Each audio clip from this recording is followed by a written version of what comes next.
This is the Can Crushers Wrestling Podcast. The following contest is scheduled for one fall. Let's go nuts! It's Jimmy Nuts!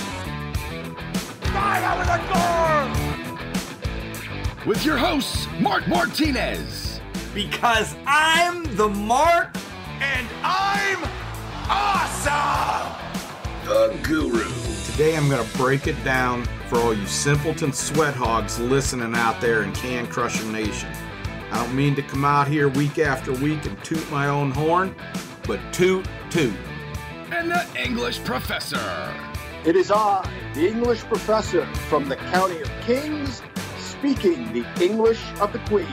Hey, this is former WWE superstar Duke, the Dumpster Drosy, and you are listening to the Can Crushers Podcast. Joining us once again, my name is Mr. Mark Martinez. Welcome to Can Crushers Wrestling Podcast. In studio, we have the glorious Guru, Chad Piranha, and somewhere deep in parts unknown this week is the English Professor. How yin's doing? Half awake. You are. You look rough. Thank you. Appreciate that. Yeah, about the same. Really? You guys haven't had your coffee? Well, you definitely, English Professor, has not had your coffee yet because we haven't had it ground in our ear yet, but nonetheless. Yeah, during the break, I'll be sure to grind coffee in your ears. I can't wait for that. I cannot wait for that. Chad went hunting from like midnight the night before until 9 o'clock last night, and you look like me usually on a Saturday night of drinking, but it's fatigue. Yeah. I mean, it was a good day to be out. God's country, seeing everything wake up. It was a good day.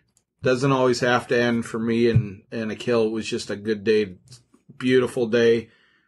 I'll say cold as what seemed like cold as fuck in the morning, but only about 35 degrees. It was a good day. I'm exhausted today, but that's what Sundays are for, and football and all that other crap that goes on today. Yeah, it's a busy Sunday for me as there's more stuff that's been added to the schedule with the little guy, which he's not little. I have to stop saying little guy. He's 14 and he's goddamn as tall as me, so there's no little about him. I have to say my young man. Johnny, what do you got going on today? My brother's coming over, and we are training. I've got a blue belt test coming up, so he's getting me ready for that. In your karate, a question mark coming over? He is, yeah.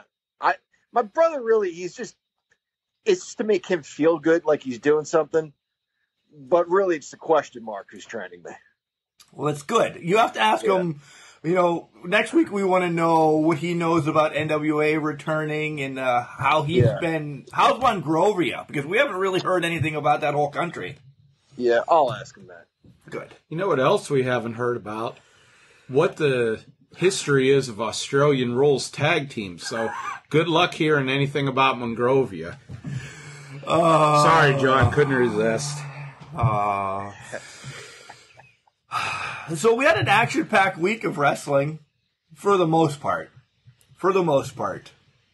Let's spoil this right off the bat. Chad won our predictions last week because of one match.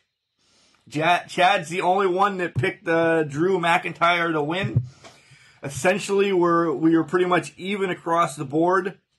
We threw out the Nia Jax match because the women's tag team title because that didn't happen. And then we threw out the Bayley Cross match because there was so much going on in the match that it really... Well, it wasn't even Bayley and Cross. It ended up being Bayley and Asuka. Right. For the 500th time. But then Sasha got involved. I mean, it really ended in no contest, whatever. So that kind of got thrown out as well. So Chad wins with Drew McIntyre. His favorite, John's favorite, Drew McIntyre gets Chad to win. Yeah. Congratulations, Chad. Thank you. That's why you are the glorious Guru. I think when I get done with here, I'm going to have to go down and get a box of Lucky Charms and celebrate. You know what? Go ahead, John. Yeah, well, you see during the course of the week, we joke, hey, maybe they're listening to us. Maybe they are. I don't know. Maybe we're just really good at predicting stuff. But they could have used some of Chad's booking. Like at the time, Mark, last week, you're like, oh, come on, it's not going to happen. But then after watching, I was like, they should have just gone with Chad's idea. It wasn't a bad pay-per-view. Wasn't as bad as we all thought it was going to be. C-, maybe. Oh, you're already grading it. I'm already grading it. But no, let's break it down. All right, let's break it down. Wow, we even have sound effects this week on the table. Gonna have to get a soundboard where we can. Are you going to be able to run that? If you can hook it up, I'll just put notes. Okay, John's crying noise. Number 1. There's one. Crickets. Number 2. The F-bomb. We need that in there. Yeah. All right. So the pre-show was the Lucha House Party against Shinsuke. Oh, we're going Clash of Champions already, guys, by the way. Lucha House Party against Shinsuke and Cesaro. This match should not have been on the pre-show. This shouldn't have been the pre-show match. We always say Vince shits on tag teams, and once again, he does. There was a few glimmers of hope with the Lucha House Party, but I never thought Shinsuke and Cesaro was going to lose. A hell of a finisher, though, as the big swing into the Kinshe for the win. So that was pretty nice. Yeah, I don't know that I've ever seen them use that move or really any double team move. I don't know that tag team wrestling even exists all that much anymore in WWE. But that was a nice tag team finish. A couple of nice spots. Lots of great talent in the ring. Not great storytelling. Not an excellent match. With the 4 guys in there, it could have been excellent. It just wasn't. It was all right. Yeah, there's nothing to add to that. Again, I like the move, the double team move. I was like, well, that's pretty cool. That was the highlight of this match to me. The end. Yeah, the end. To the main show, and I text both of you. I said, well, here's the show of the night. I don't know how the hell they're going to follow this. And it was the ladder match for the IC Championship. I don't know, man. These 3 gave it all. Hardy almost died a couple times. When he was tossed into the corner and he fell literally through the ladder, and his arm it looked like it was just going to get ripped out of the socket. Then what the fuck is wrong with Hardy as he's on a ladder 90 feet up in the air and just, I know he jumps and falls, but Sami Zayn just gets crushed on that ladder. And then there's no way in hell, I'm going to get to it, then you guys can, I would let anybody put a fucking handcuff through my ear. That was so gruesome. And then AJ gets handcuffed, and I'm glad Sammy got the win. I think he's the right one to have it. I'm not saying either of the other 2 are stale, but Sammy was big return. It makes this title fresh, I guess, since he's got it. That's very well said, Mark. It really does. That's been one of my favorite titles for a long time. I think this kind of, like you said, it makes it fresh again. Brutal match. Some really awesome high spots, but just some nasty spills too that didn't look. They looked great, and by that I mean they didn't look good at all for the actual wrestler. It looked like it hurt. The handcuffs were brilliant, whether on the ear or whether cuffing their hand himself to his opponents. It built and built and built. It wasn't just, it's your turn to do something cool, now it's my turn to do something cool. They went for the belts. I firmly believe they were trying to win this match. Great stuff. This was easily, and we said it would be the match of the night, and it was. And it wasn't hard to follow. It was impossible to follow. These guys brought it. Yeah, I texted Mark and said, what in the fuck are they putting this match on first for? And it didn't click for the longest, but then it's like, They wanted to distance this match as far away as possible from the Roman Reigns match, which wasn't a bad match in itself. We'll get there. But if you would have put this match within 2 or 3 matches, people would have been booing the Reigns match. The Thunderdome would have exploded with boos. That's a great point, Chad. Great match. These 3 guys, top of in the business. Didn't think AJ was going to win it. Glad Sami Zayn did. Maybe they're kind of giving him a little rub, so to speak, after the bullshit with Saudi Arabia over the last 2 years and Sami not going because his heritage isn't welcomed or approved to be in country, and Sami not coming back for when they were doing the tapings at the beginning of the COVID, because he's like, I'm not putting myself at risk. So hopefully they've smoothed out their relationship, because Sami is a talent. Oh my God, go back to old Ring of Honor and see him as El Generico, and he doesn't talk, he just grunts and stuff like that, and then look at the mouthpiece that he is. Great match. The best guy to win it definitely won. I'm going to lump this up quick. R-Truth loses the title. R-Truth wins it back 41 fucking times as champion. This title is unbelievably trash. They won't stop. The more we complain, the more they do it. Unbelievable. Vega against Asuka. Vega shows a couple spots that were good. She's just not on Asuka's talent yet. She may be good. She may be something we can talk about in the future, but Asuka's one of the best. Come on. Absolutely. Zelina has a sexy-ass accent going for her. Oh, I thought you were a great mouthpiece. No, accent. Not just a sexy-ass accent. She's a great mouthpiece. I don't know why they're splitting her from Andrade and company. In the ring, she's okay. She's okay. As you said, Mark, clearly not on Asuka's level. She's not polished, I think, is the thing. And I more experience in that. I think she could be better, but she was not overly impressive, but I was surprised. That's why I by said this spots. And it looked good, and Asuka, consummate professional, she could have a good match with, I don't know, the Young Fucks or Kenny Omega. She could probably have a great match with them. So that just shows you what she can do. U.S. title. Let her do her thing. That's the only thing I want to say about Zelina Vega. Let her do her thing and develop into some of the other stuff. Whether that thing is being a brawler or something like that, or maybe more mat wrestling, I don't think she's comfortable doing the super fast pace that we're used to seeing now. Let her slow things down a little bit and develop into something more. I felt like she was rushed into this. Oh, for sure. It was she challenged on Monday for the title. Yeah. U.S. title match. I wrote, please be quick. Bob wins. That's all I wrote. This was fine. Bobby Lashley's growing on me. He is. With the right... you're rolling your eyes at me.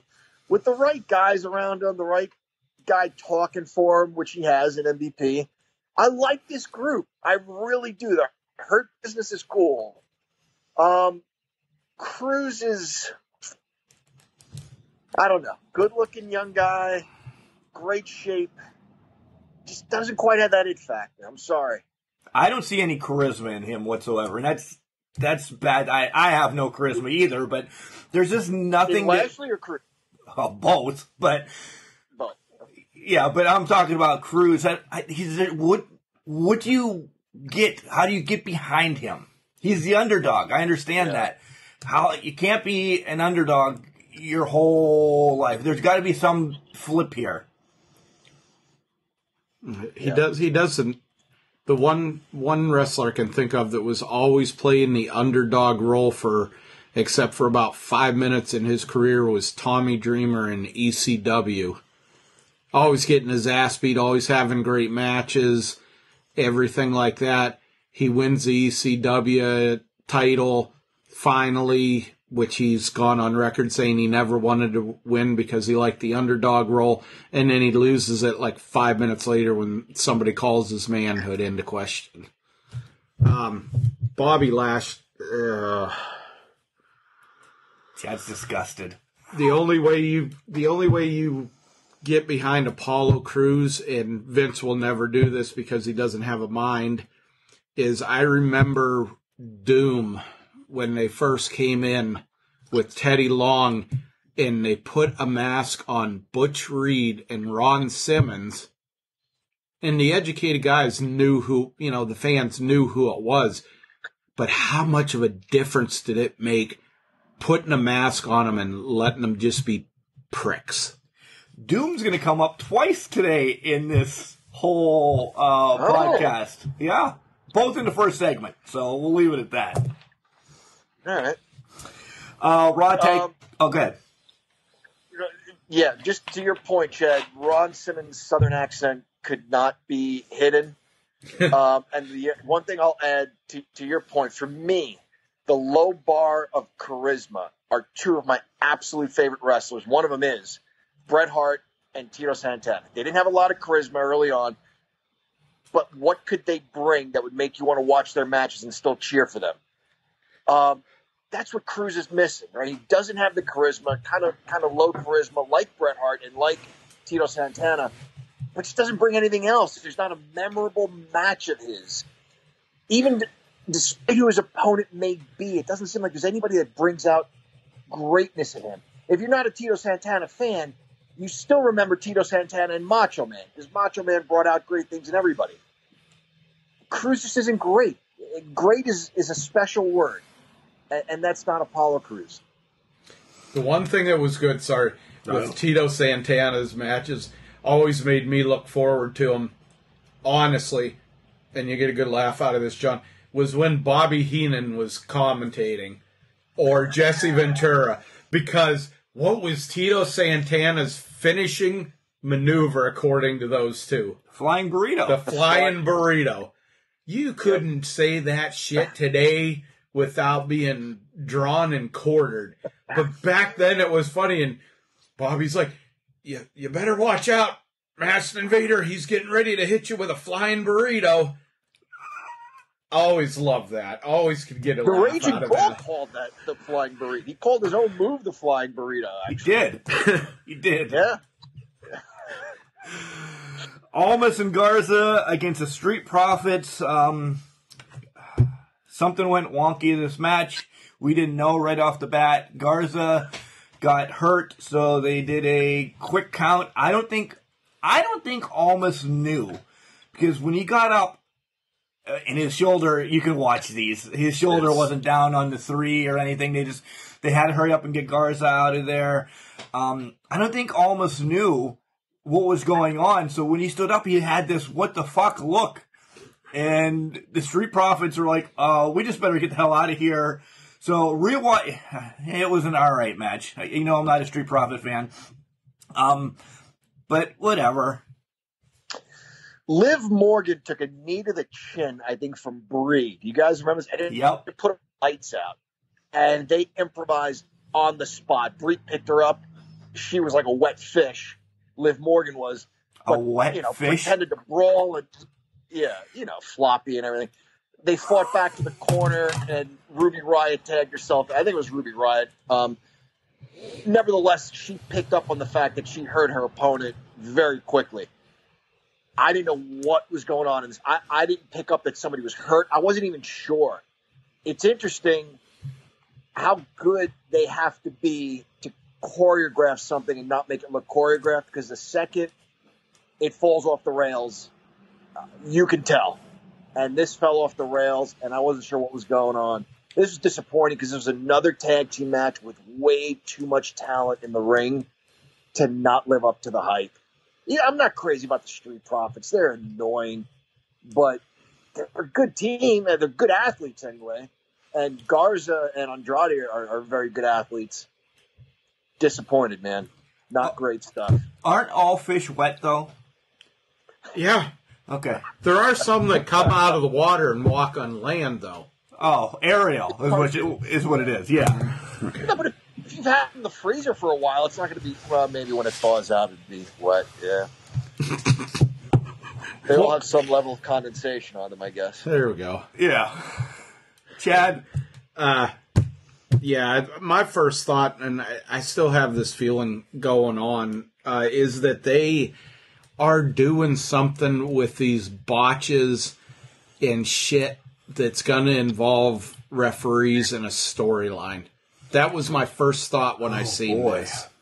I'm like, oh, yay. So we're going to involve referees that nobody gives a shit about with wrestlers that you're forcing down their throat that nobody gives a shit about. I think I went for like my second bottle of wine on Monday Night Raw on this one. You give them a lot of credit, Chad. You're giving them a lot of credit to be creative. I try to.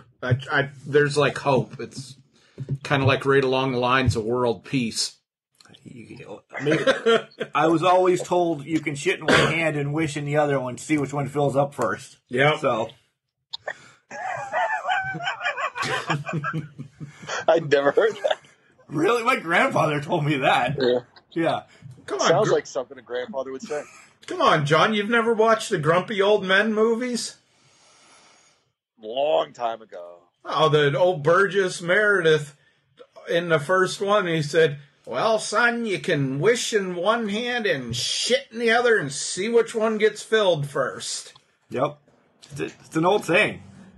I knew it for probably about 40 years, bro.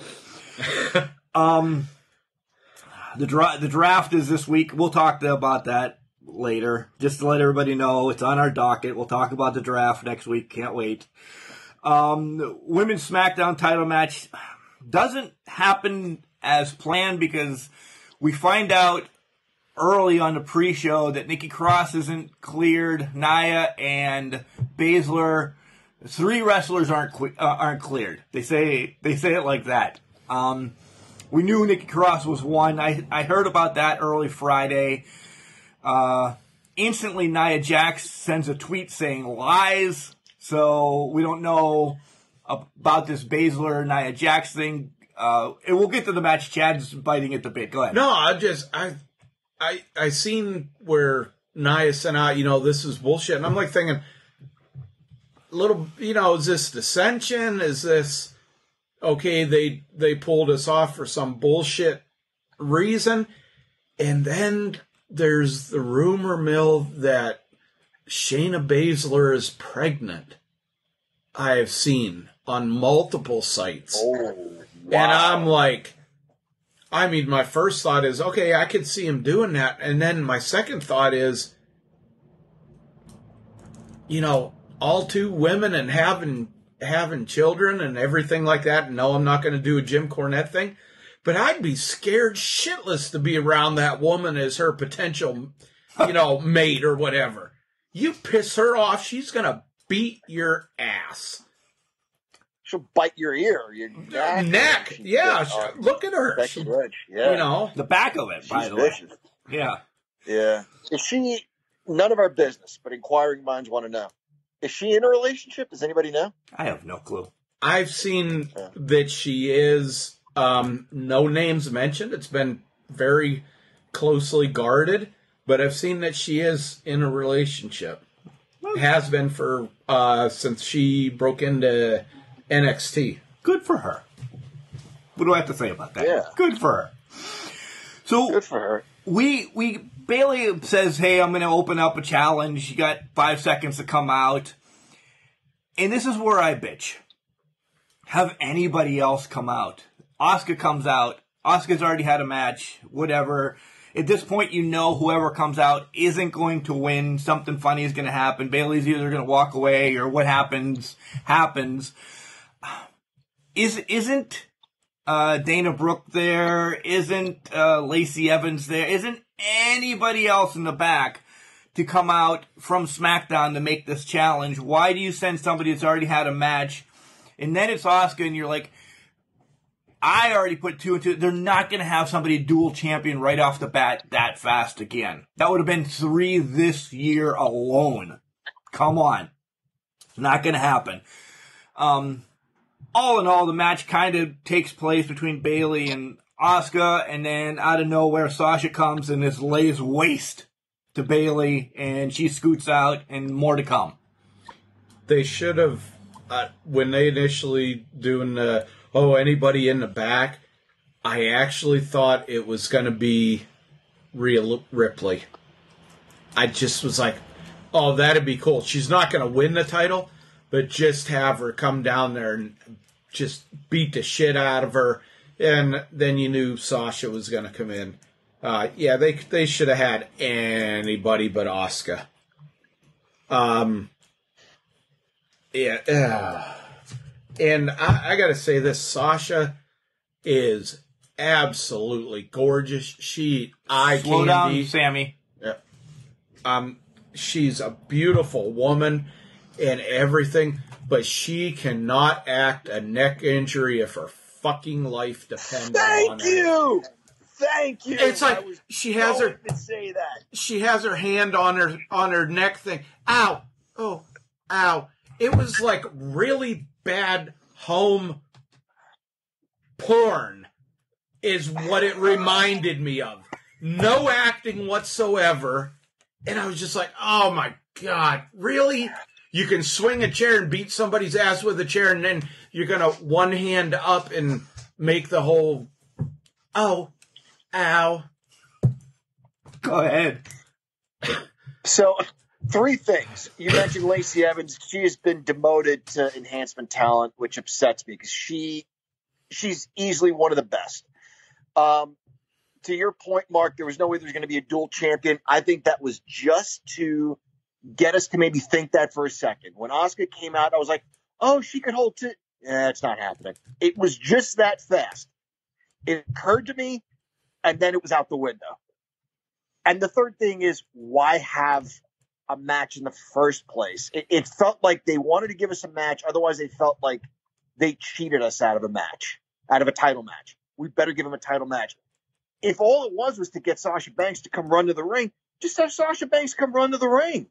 Attack her and let that be the thing. There's no need to have this stupid match that led nowhere. This was plan B at the 11th hour, and it was dumb. And again, to Chad's point, that is the most seductive neck injury I've ever seen. She's making lovey eyes at me through the camera, pouty lips. Your neck hurts. It's been smashed through chairs. What's on your mind right now, Sasha Banks, that you're making faces at the camera like that? You. She's thinking about you, apparently. It must be. You know, it would have been a good way to do this, honestly, and still have the screw job finish. Pull a, what the hell did Steamboat and Douglas and Steamboat and Zink come down to fight Pillman and Austin? They were dancing and had the masks on. I can't remember what the hell. They could have had Sasha come down with a mask on to some generic music or something like Spider-Woman. that. Oh, yeah. Spider Lady, Marco. Yeah, because that obviously wasn't Mola, her whole 5 foot, 180 pounds. Wobbling in the ring.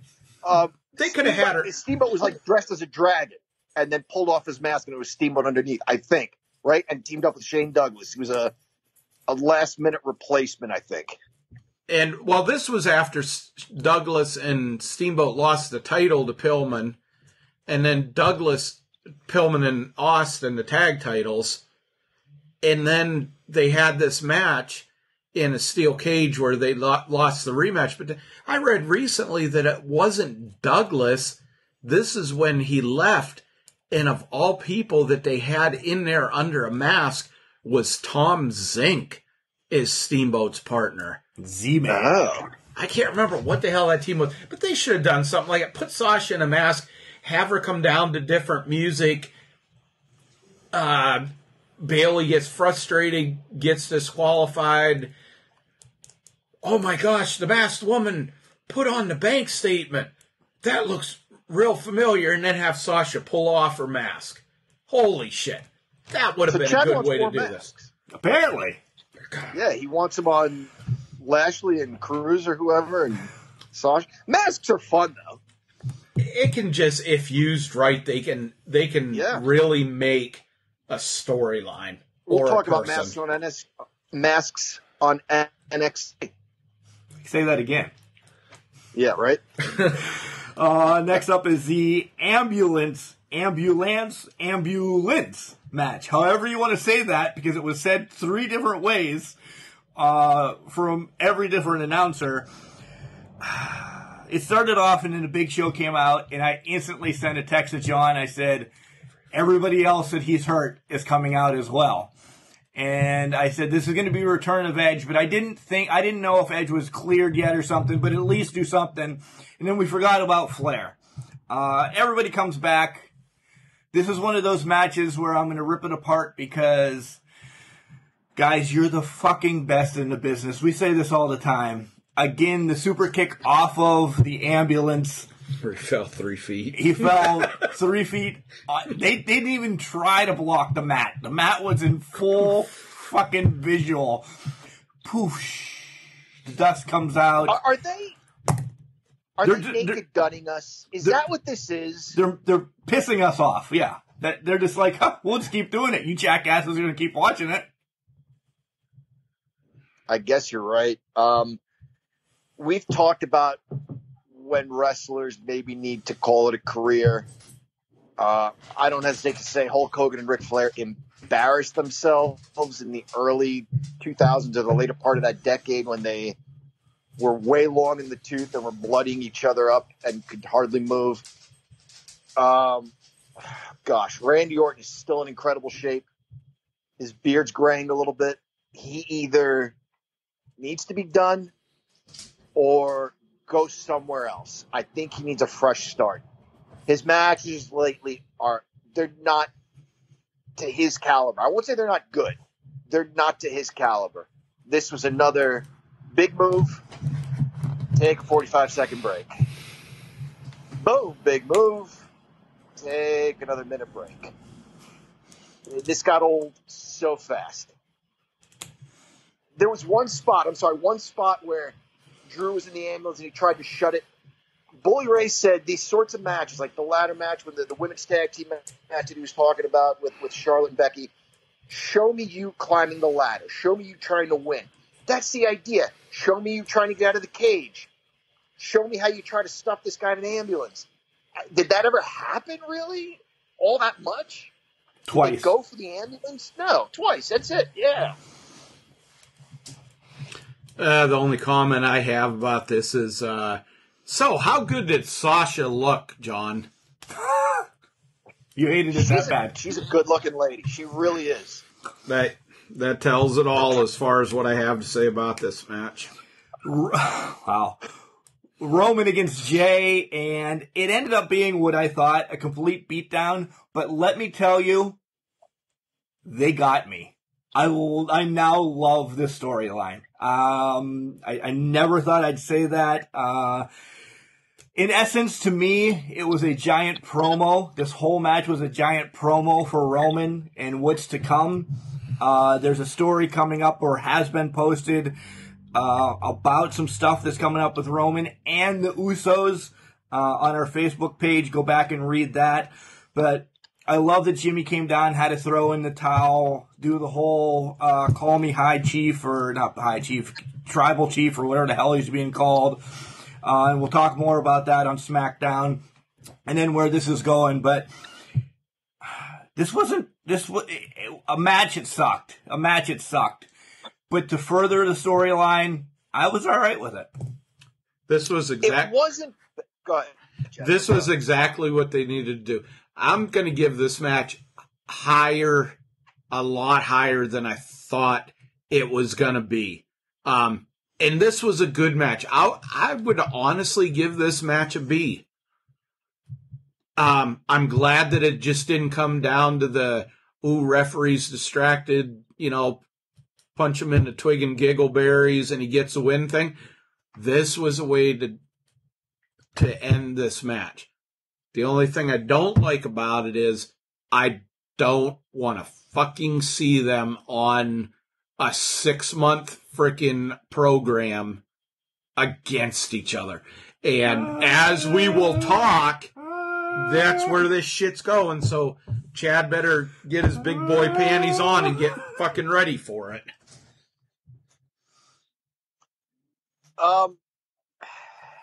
It was good. Okay, it was good. I agree with both of you. It got me. It engaged me. Okay. It was a little much. Mark, you said it was a giant promo. It was enormous. We get it. The head of the table. That's my plate. I want to sit with the adults. You took my fork. Whatever. All the dinner analogies. As far as the match, look, my son is 10 years old. This blew my mind, but he's absolutely right.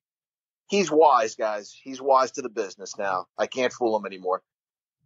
He said these two are family. They grew up together. Roman said they've been fighting each other for years. They've teamed up. They ought to know each other so well. This match should be filled with reversals and counters to start. Then go to the beatdown. Then show where Roman is the better athlete. This was just Vince in the back, lubed up, watching his boyfriend work.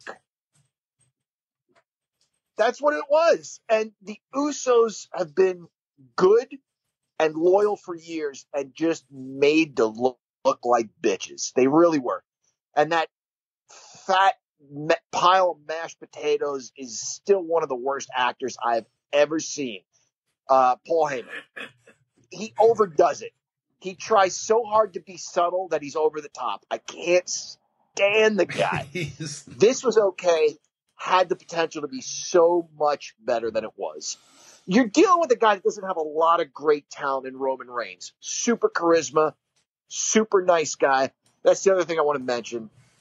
I know he has charities. I've talked about this before. Haku was menacing. Menacing. Never once did they say, by the way, do you know Haku can fix your car? It breaks the reality. Hollywood Hogan, right? We hated the guy. We loved the guy. Super cool. Still did more Make-A-Wish than anybody ever until John Cena. Even as a villain, quietly visiting hospitals. If you want me to believe Roman Reigns is this vicious bastard, don't precede the match with all the good things he does. It's great to see. It ruins the illusion. Nothing to say about that. All right, so I say it's a solid C. I'll give it 3 beers is where I am. Same. I was going to say 2.5 to 3 and about a C. Yeah. I'm there. Same thing. All right, let's do Raw and Smack. You forgot to mention. Oh, I didn't forget anything. But go ahead. Yes. Who won the betting? I said that already. Oh. I said that early. Yeah, led with that. Oh, I thought you'd follow up with it just to reiterate. Oh, to recap it, Chad. That I shut you guys out. You didn't shut us out. You won by 1 because your boy Drew McIntyre. That's the only one that really made a difference. You out. Anyway, you would have lost, or you would have tied me if I actually counted the Bailey match, but I threw it out. So, just because it really wasn't a match, you would have tied me. John was 2 behind. Yeah. So there you go.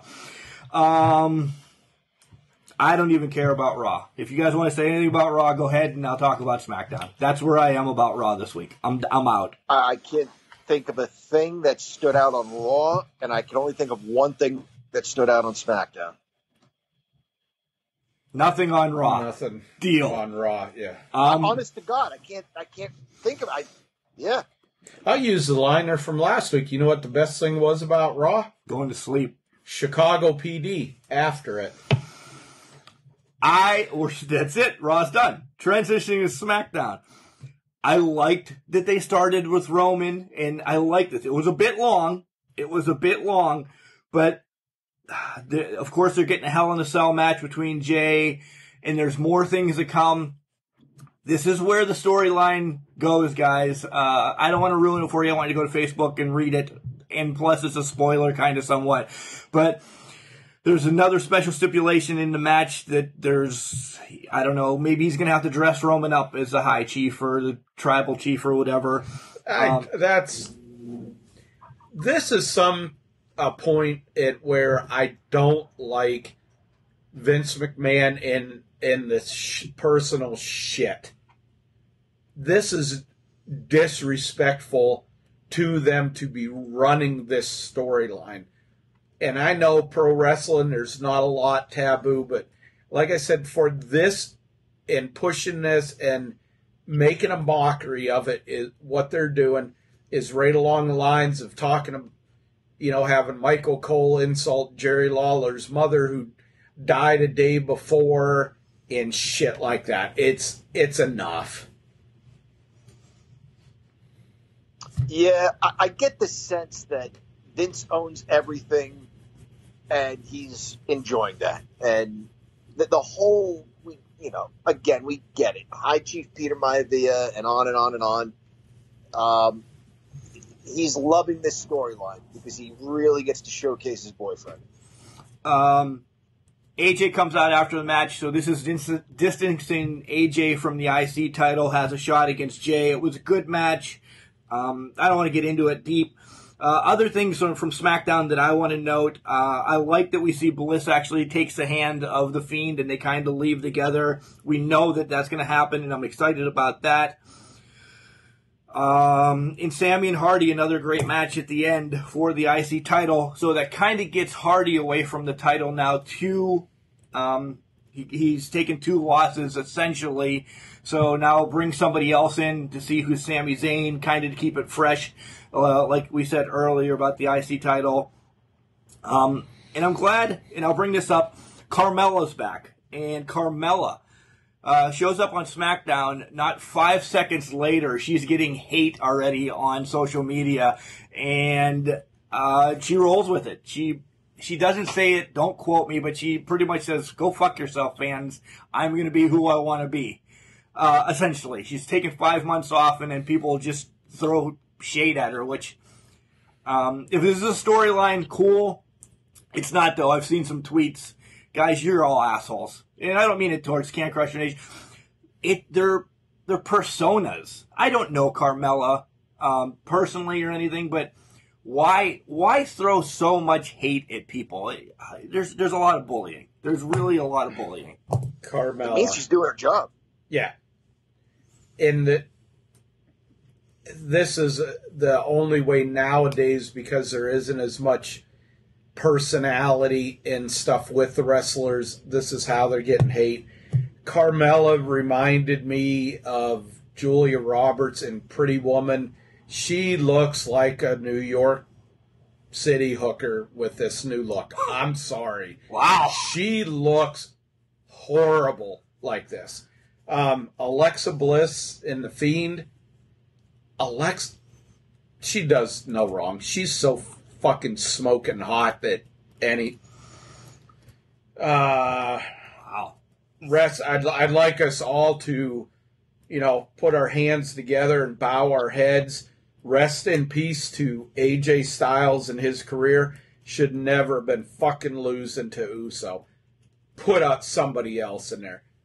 No. AJ his run is officially,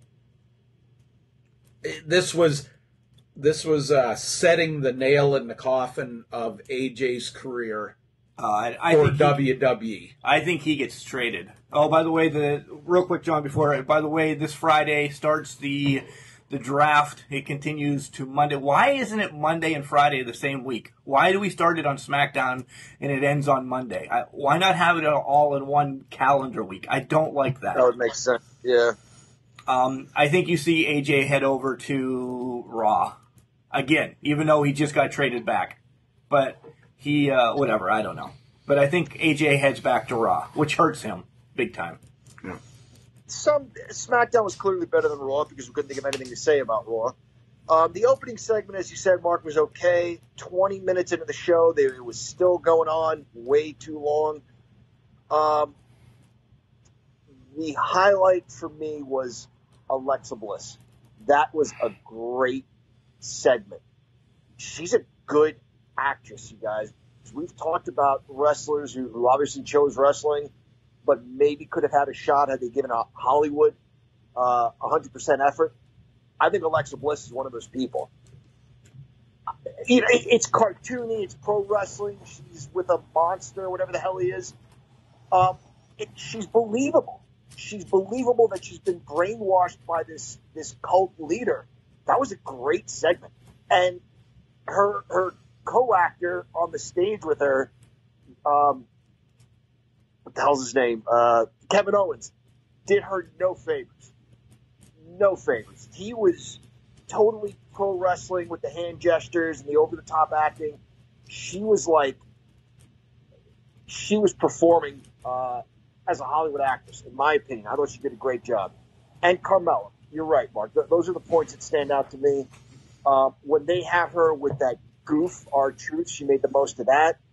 Now that she's back in her own, she is making me want to watch what she does next.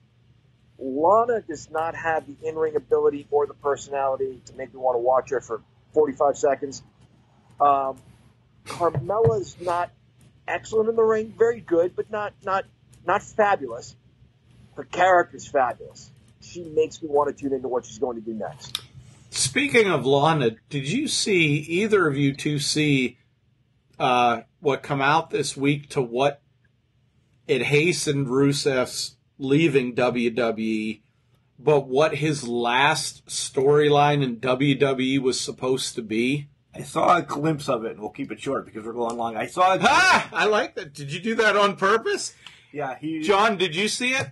No. The last storyline, just remember Mark's comment about keeping it short because we don't want to go long.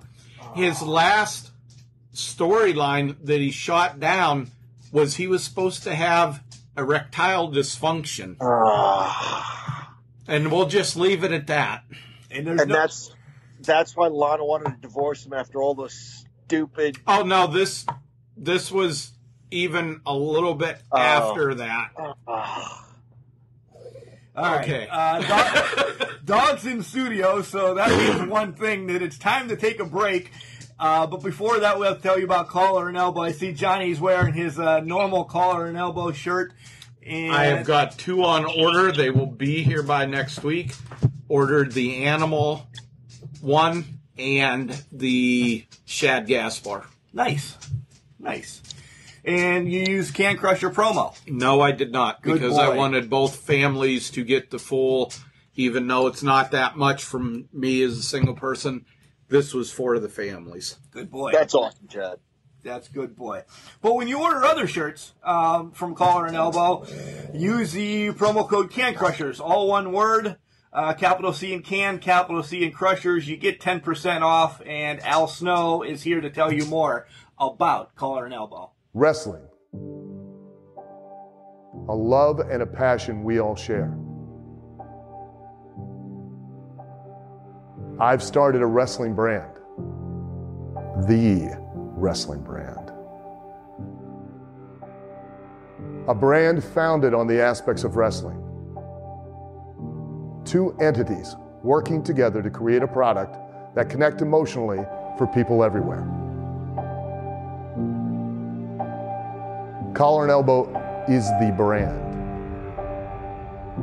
Passion and love for wrestling is the drive. I am Al Snow, and this is Collar and Elbow, the wrestling brand.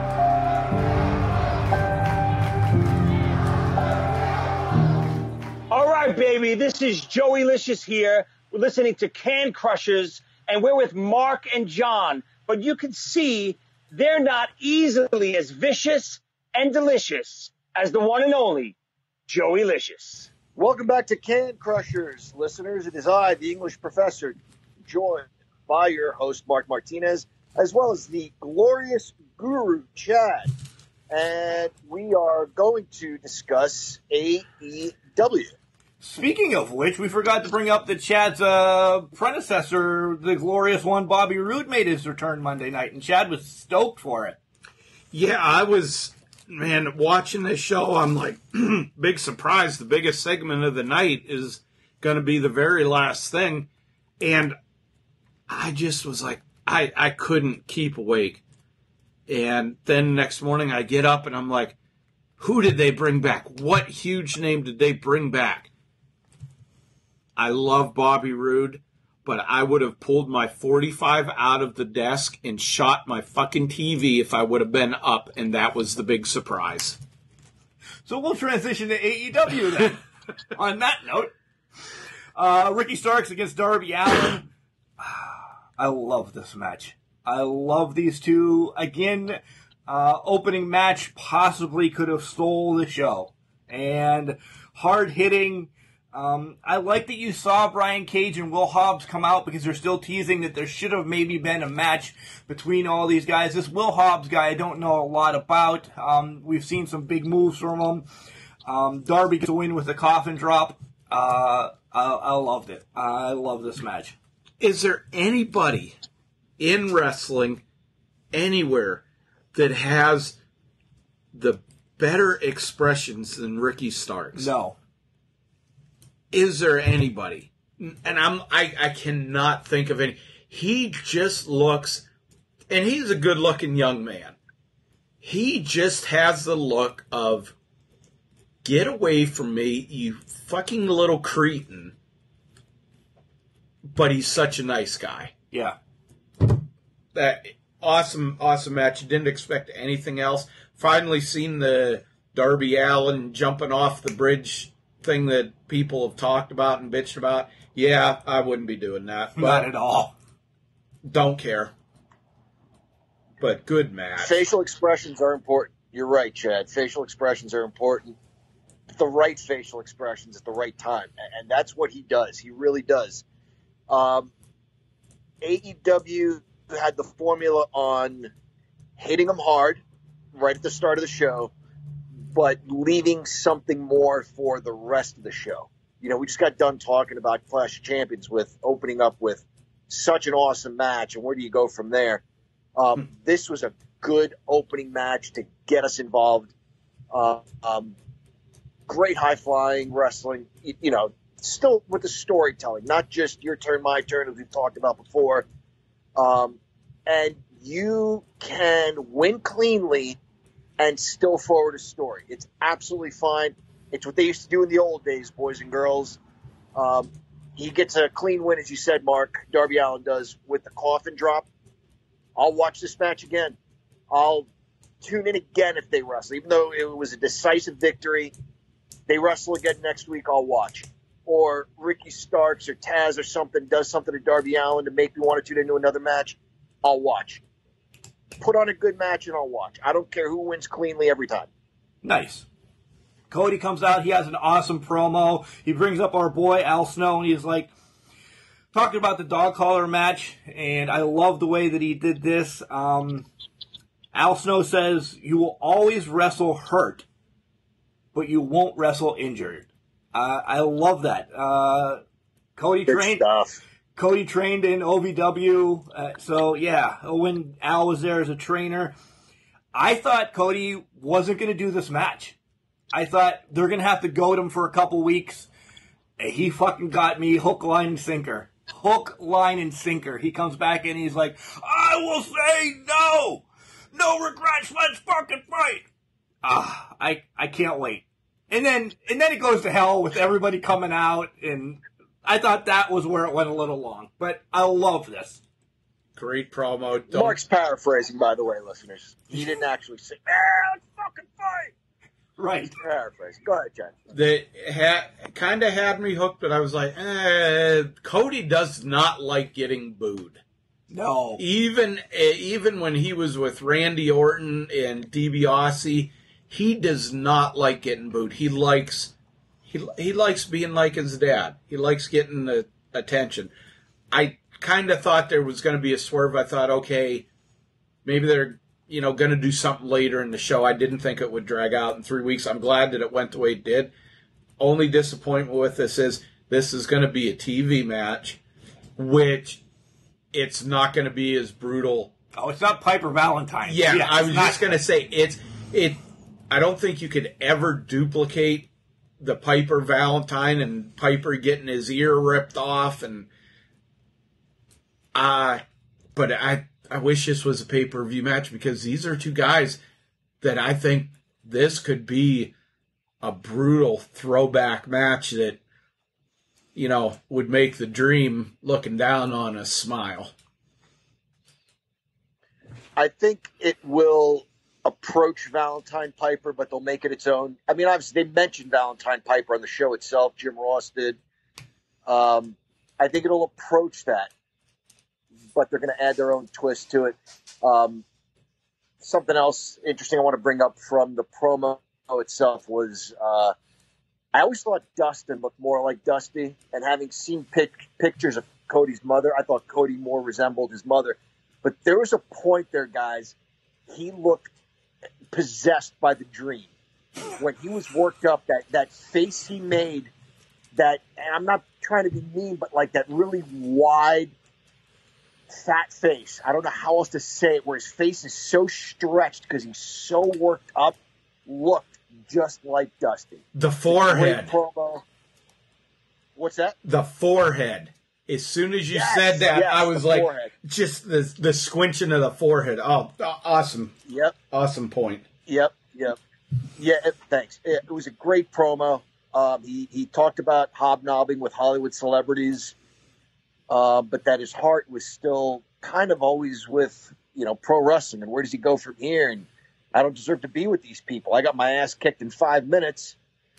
Who am I to be hanging around with these people? So, yeah, he got me too, and he said no. I thought, oh, where's this going?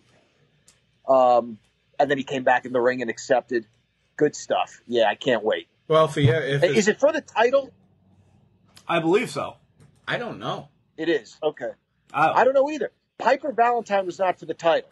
U.S. That's why title. Piper won. Wasn't it? Right. Yeah, but Valentine was champion, but it was not for the U.S. championship. Piper pinned him and then wrapped up that feud, and shortly after that was on WWF TV. This is their anniversary show, so because we're going to get Moxley against Archer as of right now. I believe there's another tag team title match that, whatever, Jericho's fighting. There's a lot going on this anniversary show. I think it's going to be pretty explosive. If anybody in AEW is unsure if they're deserving or not, all you got to do is look at the Young Bucks and Kenny Omega and realize the only ones that are below those three is Marco fucking Stunt.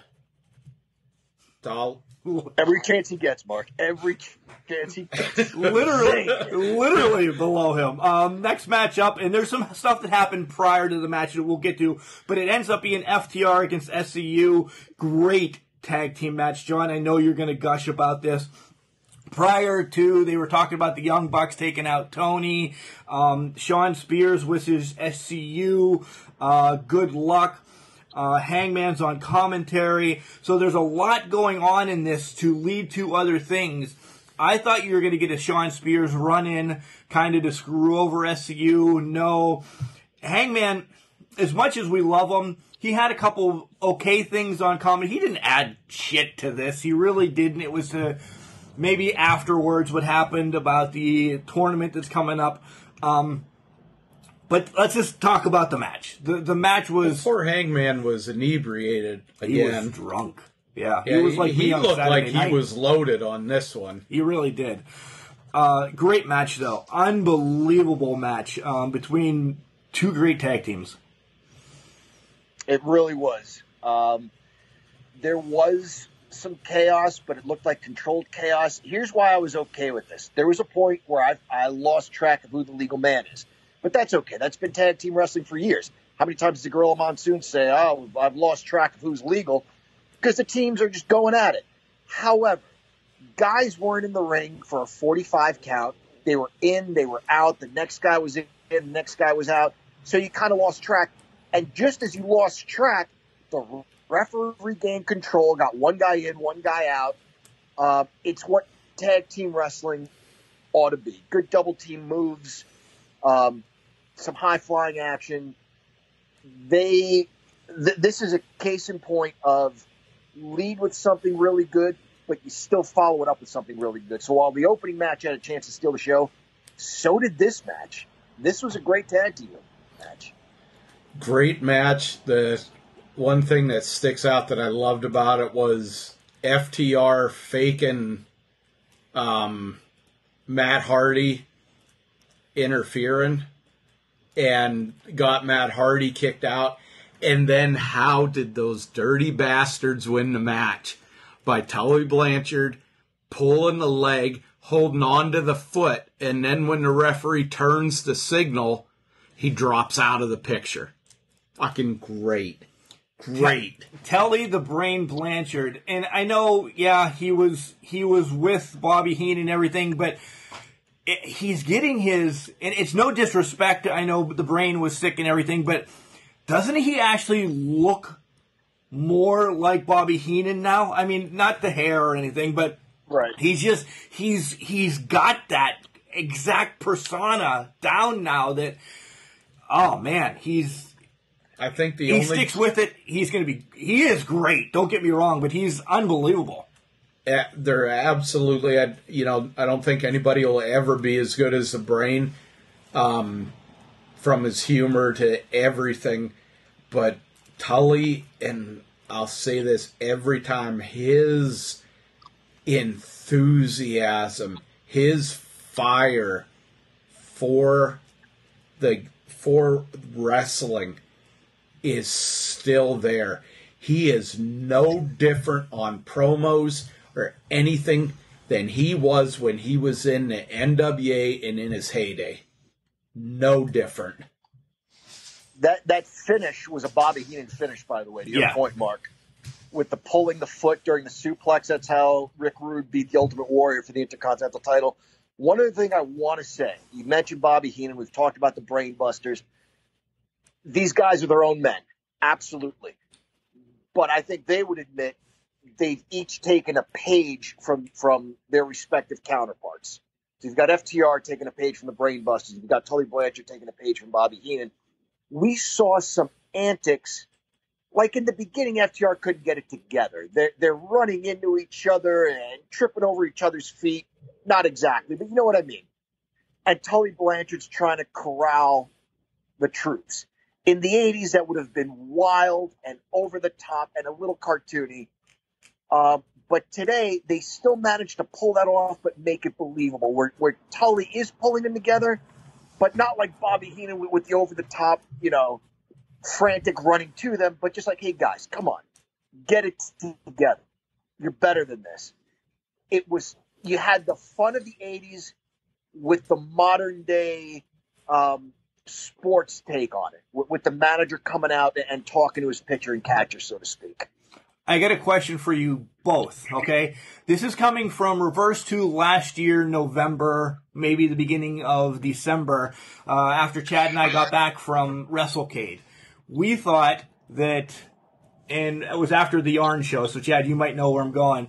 We thought, all right, we know FTR is going to be leaving soon from the WWE, they get over in the AEW, and we pictured them right off the bat with Arn Anderson, because Arn has said, hey, they would be 2 of the 4 horsemen if there was a new horseman catalog that he would put them in. Doesn't Tully work so much better than Arn for their manager? For the manager? For some reason, yes. I'll say promo-wise, if Arn was on, I think him and Tully would be on par because they still got the fire for the business. Arn's mobility is what really limits him. He is not in the best good of health shape. Yeah. when his mobility with his back and neck and stuff like that.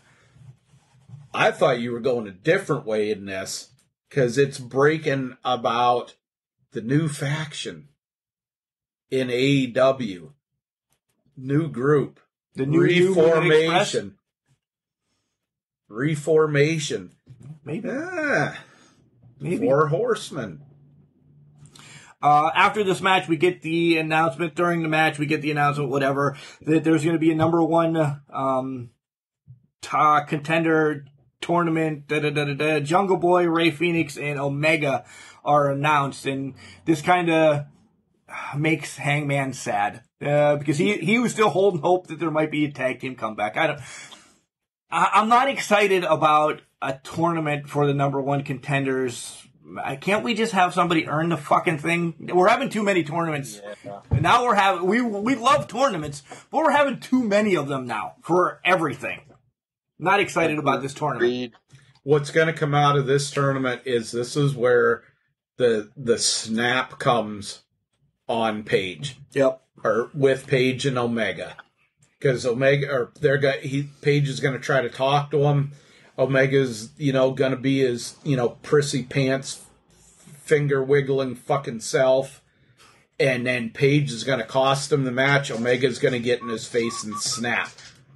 I can't fucking wait. You're going to hear me celebrating. John's going to hear me all the way down in Pittsburgh when Paige finally... We've been over this, Mark. You're only 3 doors away, so you'll hear him too. I will. You won't be left out. All right. Yeah. All right. I don't get the tournament either. I'm with you. For a company that promotes wins and losses and how important they are, this tournament came out of left field. Isaiah Cassidy against Jericho. It's setting up a match for next week. I didn't care about the match. Whatever. Not a lot of time. Match wasn't great. I'm a big fan of Isaiah Cassidy. Jericho's another one that has clearly slowed down. His matches aren't what they once were. Jericho looked like he was gonna frickin' explode. He was so red and out. Couple promos. We'll loop them together. You guys can talk about what you want. Miro planning a bachelor party. Is they're playing video games, whatever. You guys can talk about that. Best friends in FTR kind of have a little run-in. They filled time and they just extended each storyline. Nothing great out of either. Nothing. No. I'll mention Miro. I enjoyed that. This was good. This is a bit of his Rusev personality that he had towards the end. I always said I loved him as the jealous, enraged guy who beat people up. This is a nice take on him, too. This was fun to watch. He's trying to plan a bachelor party. He wants it to be great, and he's second-guessing himself. A little long, but everything's long these days. But I thought it was fun to watch. Dad says okay. Orange Cassidy takes on 10. This was just a quick match. Yep, nothing there. I wish he could keep his glasses on. He reminds me when he takes his glasses off of a praying mantis with those frickin' eyes. Oh my God. He just is like... You're saying he's got bug eyes. Very good. I wondered if you'd get that. Right. It's Orange Cassidy. There's a little something different in each of his matches, but it's always shticky and gimmicky. Like someone put his hands in his pockets for him, or maybe 10 did that, took his glasses off and put on 6 or whomever. But I want to see something different from Orange Cassidy himself. He's fun. The fact that he can run around with his hands in his pockets is unbelievable. I want to see something a little more. He's got the talent. Give me a match I'll never forget. MJF makes his way into the Inner Circle's locker room, and he has gifts. This is right. He forgets, and the storyline's written right here, guys. This is where everything is going to go in the near future. He forgets Sammy's jacket. He blames Wardlow. This was unbelievable. A bit long, though, for me. This sets up who's going to be the member of the Inner Circle. Is it going to be Sammy or MJF? This is how Sammy gets out, becomes face, and everybody loves him, and MJF becomes a son of a bitch. He is a son of a bitch, but in a good way. He is a son of a bitch. Yeah. This is going to split two ways. what you just said, and I think this is the way for MJF to take over the Inner Circle. I think they're going to turn on Jericho, and After Sammy's out? after Sammy is out, because that's Jericho's absolute running buddy. So if they get, and when I say this, no disrespect to Sammy, when they get the, little ankle biter out of the way, then the big dog doesn't have anybody backing him up. I think this is where they split. Within 4 shows, you're going to see our MLW, 1 or 2 of them in AEW. Everything you guys said, I just want to add that I really enjoyed when the 2 big guys stepped to each other. Hadn't really considered that. There's something fun about 2 super muscular heels face to face. Doesn't happen often, but it's fun when it does. Yeah, we saw it with Wardlow and Bill Collier. That was great. Do we see, totally off of AEW, do we see the return of the man with war in his name next weekend? I won't because I'll be at a wedding, but the English professor might. I think, because they're not... take a break from AEW and talk about IWC for 2 seconds. And this That's what I thought you were saying. Wow. Go ahead, Mark. Yeah. I'm sorry. IWC is having a big event, winner takes all, and the company is on the line. The Regulators is going to take on the best of IWC, Plummer, Pollock, Palace, Collier, and the number 5 guy is not going to be announced until 10/10, which is next Saturday at Winner Takes All at Wild Thing Stadium in Washington, PA. You can watch it on the IWC network for only $9.99. All right, promo's done. I think it's written in stone. I have to imagine if they're not announcing it, Plummer makes the call to get Wardlow to come back and to keep his company. I've also said 2 others. I've also said he calls his boy Shane Taylor from ROH. It's been there a couple times. Where do you get the return? And it's just because he's one of the IWC greatest, John McChesney. I know he's with Team Big League, but the only other one that I'm thinking, other than Wardlow, would be, and it would have to be a different situation, would be, and I hate to say this, Jackson Argos. Dennis Gregory? Huh? Oh, God. The Titan? Dennis Jackson? Oh, no. Sorry, go ahead. I could, if it was going to be Argos, it would be the way that it would only work with him would be, where's your 5th man? Where's your 5th man? He's supposed to be here. He's not here. Fuck it. We're going 5-on-4. And then Argos comes down. Everybody thinks he's on their side, on the, that fat bastard Jock Sampson side. And then Argos snaps. That would be the only person besides Wardlow that would work. I love Shane Taylor, nice guy. But that won't have the oomph. And this has to have that holy shit factor with this. We were going to keep this short. All right. Sorry. The Hardy Boys were supposed to compete against a fraternity, and then they ended up winning the tag team championship at WrestleMania. They still made an appearance, but they couldn't work. I think Wardlow is wishful thinking. I can't imagine. AEW maybe lets him show up in a corner or something, but I can't imagine he goes and works in the ring for somebody else. I don't see that happen. Okay. Just saying. We'll let you know, though. Yeah, we'll let you know. And if it happens, Crow is only 99 cents a pound, John, because I ate it last IWC Crow. Yeah. Good transition is Britt Baker's back, IWC original. She takes on Red Velvet. Great win. I like what she did. That's a good cake. Red Velvet's a great cake. I like what she did after the match. She won the match, and then she just beat the shit out of Velvet Aftermath with the lockjaw. Good return for Britt. My brother who's coming today is actually bringing red velvet cookies with him. Son of a bitch. All right. Yeah. Very good match. She is improved leaps and bounds. Good chain wrestling, stiff clotheslines, nice leg lariat by Red Velvet. Good match, good win. And what is her name outside the ring? I love her. Reba. The receptionist. Reba. Yes. Love her. She's so good at what she does. Main event time. Eddie Kingston brings out Brian Bremsberg. The whole thing was good. He gets to pick who Moxley gets to fight because Moxley just decides he won a championship match. I like that he picked the Butcher. The Butcher had a nice match here.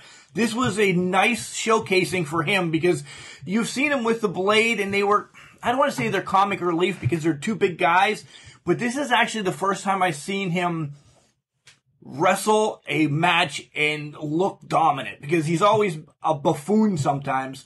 He looked great. Yeah. This was a great match for him. I absolutely agree. He still stayed true to who he was and what we've been used to, but got serious in this match. And why not? I mean, it's an opportunity for him to face the champion. Good match. For what it was, he's a big, solid guy, and they can make it look brutal, which, they did for what they were allowed. Just something back to Britt Baker. Sorry, you went right into the match. Has anybody else noticed that a lot of these wrestlers that we haven't seen a lot and stuff like that during this pandemic, that when they come back, holy shit, are they sculpted? Not that Britt's wasn't a beautiful woman before, but she's cut a lot more. And it reminds me, I said this to you when we watched the first Tuesday night wrestling, Camille.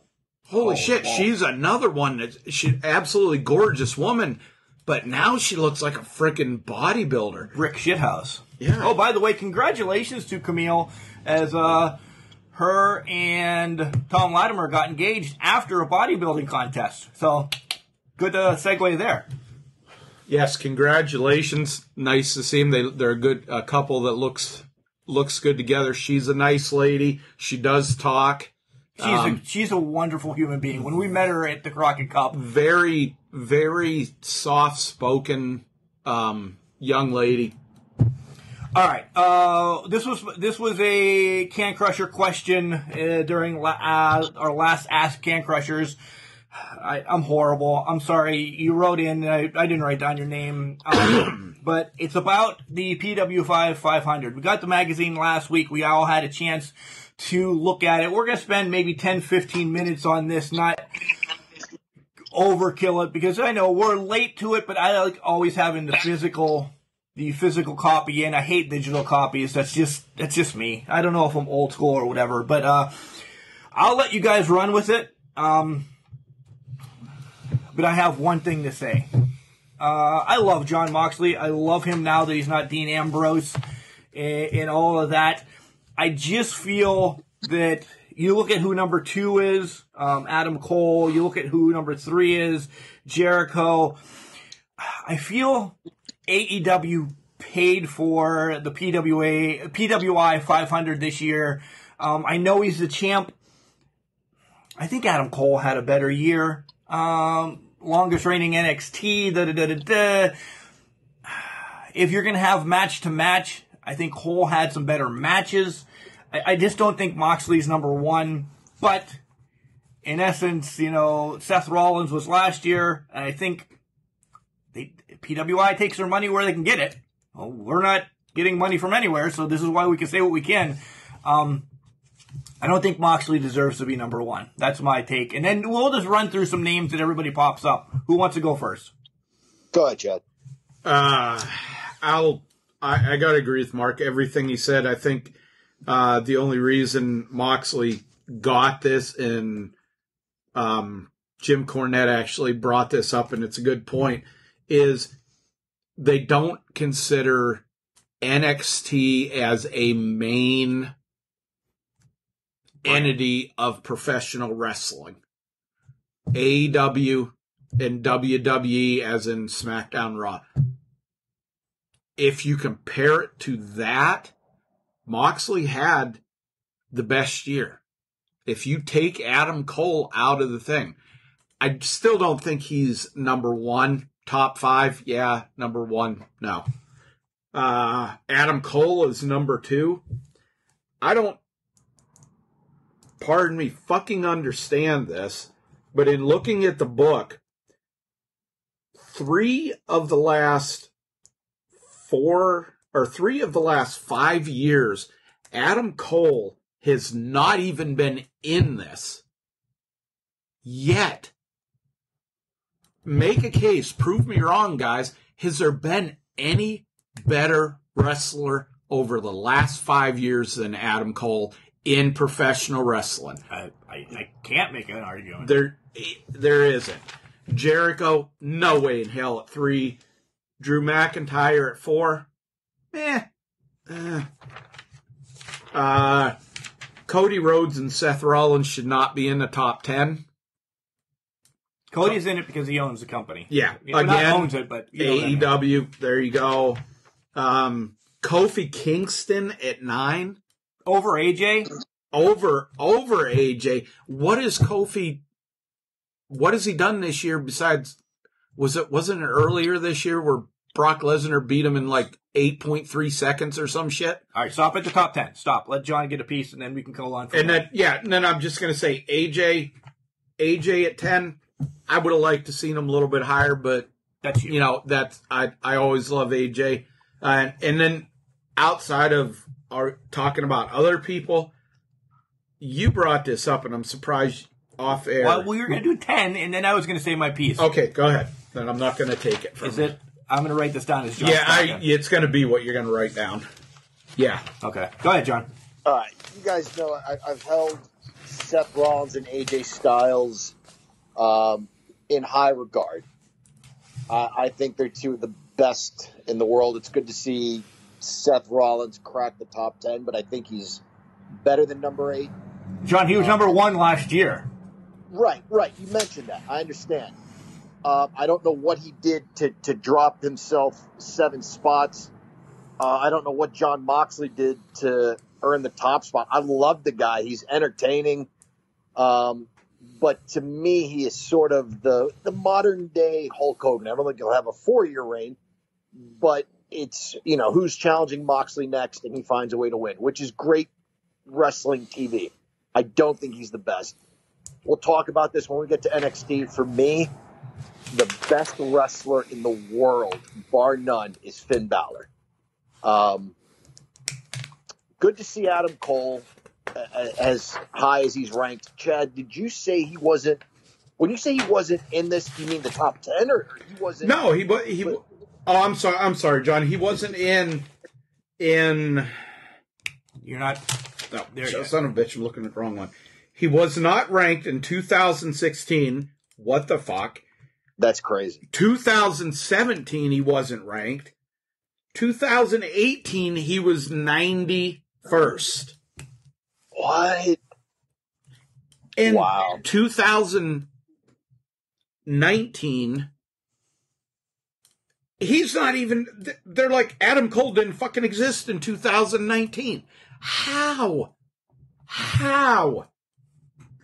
I don't get it. I mean, I know Vince McMahon runs with the theory of not who you know, who you blow, but oh my God, Adam Cole is your best consistently active wrestler in the WWE, if not wrestling. Yeah. I can't argue. Very quickly, Chris Jericho, Drew McIntyre, I can't see them ranked as high as they are, especially Jericho. Love the guy, but he's been more of a mouthpiece. Yeah, good to see Cody Rhodes and Seth Rollins where they are. And as far as the top 10, I can't believe Brock Lesnar almost cracked the top 10. I think if I'm looking, he came in at 11 or 12. I think Styles, Rollins are better than where they're ranked. I don't know where Finn Balor is, but I think he's easily a top 10 wrestler in the world. To me, he's the best. All right, so this is Mark saying this. I have a beef with the PWI 500 this year. And it's no disrespect towards the talent or anything. I hate that they actually lumped the men and women together. I understand why you did it, whatever. You're having matches now where women are fighting men and, so on and so forth. I just don't, I would rather see, this is me personally, give me a top 500 men, give me a top 500 women, because I think, this is me defending the women, I think the women get shade in this. I really do. I want to see where other people are. I'm going to throw out one of our friends' name. I want to see where you're going to rank Raylan. I want to see where you're going to rank, Allison Kay's in this. But, people, I want to see where they rank against, other women and stuff like that. You did it. When Becky was on it, they had the top 500 women. They have, you can do this. If you want to put a list together, there's 3 magazines for you. Top 500 overall, top 500 men, top 500 women. That's my beef. And not that she's not talented. And I know this goes by sales and this, that, and the other thing. I don't think Kylie Rae is the best woman out there. She's great. I love her in ring. What she's doing in Impact is great. What she's still, hanging out in Shimmer and Rise and helping them out and doing a lot of things for some indies. Cool. She's all over the place. And I know it goes back kind of like half year to half year. Rosa, I'm going to push Rosa. If she's not number 1 next year for what she's doing with wrestling in a whole, I'm going to throw shade all over this. But I think there's others better than Kylie Rae. So that's why I'm going to be pissed at, why she's the number 1 woman in there. And what she's like at 76, I think. This is a stupid question, but are there 500 female competitors, Mark? Yeah. Okay. 78. John, what do you think Finn Balor was rated this year? I just found him, too. Is he like 35th or something? Yeah, 35th. 35th. I can't believe that. Now, I totally agree with you, but I didn't realize this until you pointed it out. Guys rated above Finn Balor. Bandito. I love him. I don't see it. Adam Page. Daniel Bryan. Roderick Strong. Fucking PCO. Andrade. Jacob Fatu. There's probably 20 guys that have no business being rated above Finn Balor. Brock Lesnar. I know I mentioned that, but it's worth re-mentioning. Brock Lesnar should be lower. You guys are going to shit on this one. I would rank fucking Jock Sampson above Brock Lesnar. Yeah. And I hate both of them.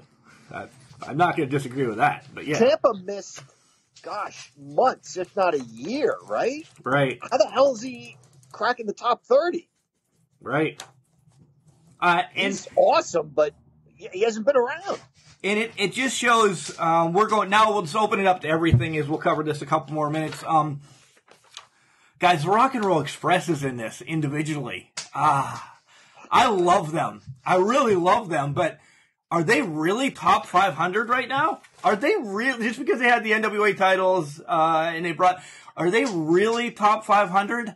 Dude, they're a little long in the tooth, and I don't know, they're late in it, aren't they, Chad? They're like you have the magazine in front of you. They're around 4. Yeah, late 300s, early 400s. I don't know. This is 399 and 403. RJ City's 382. I don't know. Oh, yet I buy this every year. I just think it's let's vote. Let's see who has the most votes and just run with it. It looks like, if I'm seeing this correctly, this is Jungle Boy.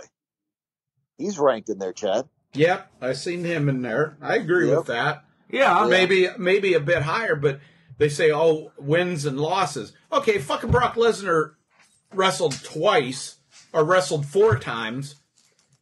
He sneak attacked Seth Rollins and won the title, going back to Survivor Series, because that's of last year. That's where this period kind of started.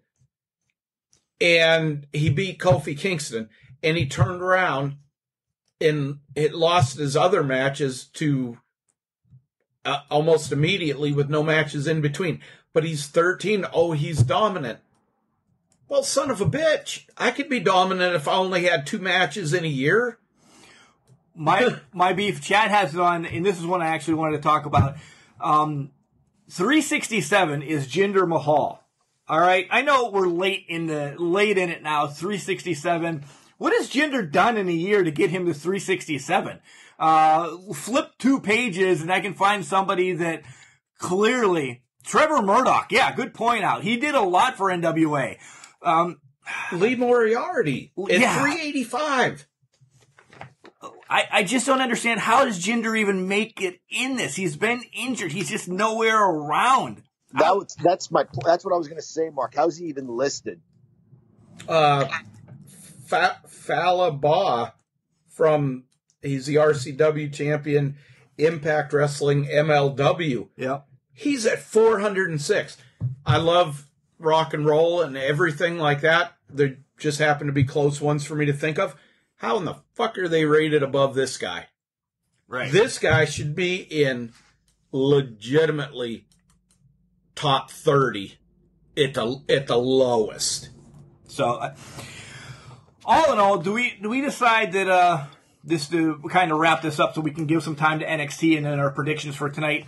Do we what do we really think of the 500? How do we think this shakes out, more or less? Is it just shit? It doesn't make a lot of sense to me. We used to love this magazine as kids. It doesn't. The order of things. It's almost like when Mark, you and I would play with our figures. We'd have a Royal Rumble, and we would close our eyes and reach into the bag and pull a figure out, and that was the next guy in. It almost seems like at times that's how they picked who was going where, just names out of a hat. Yeah. Absolutely loved the magazine before. If I'm remembering right, at one time there was voting. The fans voted on this and stuff, and there was a lot more credibility to it. And it was, okay, wins, losses, attraction power, everything like that. Now it's just, I hate to say it, they're holding on. Magazines are going away. Online stuff is the way to go. It's a convenience. I think they're hot-shotting. Hot-shotting. Nice. There's 2 guys I want to bring up just looking at the last page. And one goes the 2 different directions. Number 500, Mr. Insignificant, if you will. Dan the Dad. Do you guys remember this guy? I followed them on social media. So this is the father of the father and son, if I'm not mistaken, that the son jumped off the fucking balcony. Wrong guys? Wrong guys. You're thinking of the Hawks. Not them. Okay, so I'm wrong, but this guy is in khakis with a belt pouring fucking beer into a coffee mug. He should not be in it. Number 483. Tyler Breeze. Was he on the shelf for a while? Who the fuck wasn't? No, that's true. Fandango was the one that was injured. Oh, okay. For 6 months. Breeze, they used him in 205 Live, well, there you NXT, go. But he was just like appearances there. He wasn't. That's I don't want to say the most egregious ranking, but no way in hell 483. I know. All right, let's wrap that up. Go ahead. I want to ask one quick question about this, Mark. And I looked through this. Nothing really popped out. You showed me this magazine, the Top 500, a few years ago.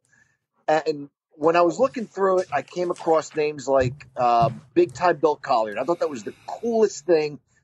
I didn't think PWI dug that deeply, that we got to see like an IWC / Big Time Wrestling name in there. Was there anybody like that stood out to you guys that you were like, oh, that's cool, we see this guy on a regular basis? I looked through and I didn't see anything, but was there like a Bill Collier or a John McChesney anywhere in this? Lee Moriarty was in it. Oh, okay. I did not see the regular, the IWC faithfuls in there, but I brought this up to Mark. Remember a couple of years ago, somebody had a match against Jack Pollock when Pollock was a prick and went through a table defending the honor of IWC. Plummer was ranked in the PWI 500. Wow. Based of that one match. It was Wow. It was that year after that. That was... I don't remember. All right. That's the PW 500. We're long. We are definitely long. We'll take a break. We'll cover NXT quickly and then do our predictions for tonight's TakeOver show and bring up brief things. So we'll be right back. Hey, this is Hardcore Hooven out of IWC in Pittsburgh, PA, and you're listening to the best podcast out there, Can Crushers. And welcome back, Can Crusher Nation. This is the highest rated segment of the show because I'm bringing it back. We got Marvelous Mark and John the Professor. We haven't had a shout out here lately, just real quick. Screw you, Pat. We haven't had one of those lately in like 2 weeks. So anyway. All right. Yeah. Screw you, Pat. I'll get a text in about a week that he listened to the show. So he's like a couple weeks behind. He's slow. He's slow. NXT. We'll run through this quick because we want to talk a little bit about the TakeOver show tonight. So, all in all, I loved NXT this week. I really did. What a great show. Again, starting with the best, I love this Shotzi and Dakota match. Ripley gets involved, Raquel gets involved, and I was actually shocked to see Shotzi get the quick reversal win. Good match. Yeah, I enjoyed this. Really stiff shots by both women. And the match ends on a series of pins. We've all seen it. One goes for a roll-up, one goes for a backslide, and on and on and on, sunset flip. And it ends with a segment like that. Great strikes, great mat wrestling. Way to kick off the show. This was excellent. Love the finishing segment, like John said, nice way for it to end. And something I'm going to take out, I'm going to go totally opposite.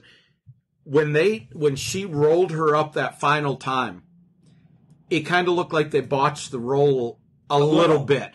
But then if you rewatch it, it was like, ooh, cinch in and pin.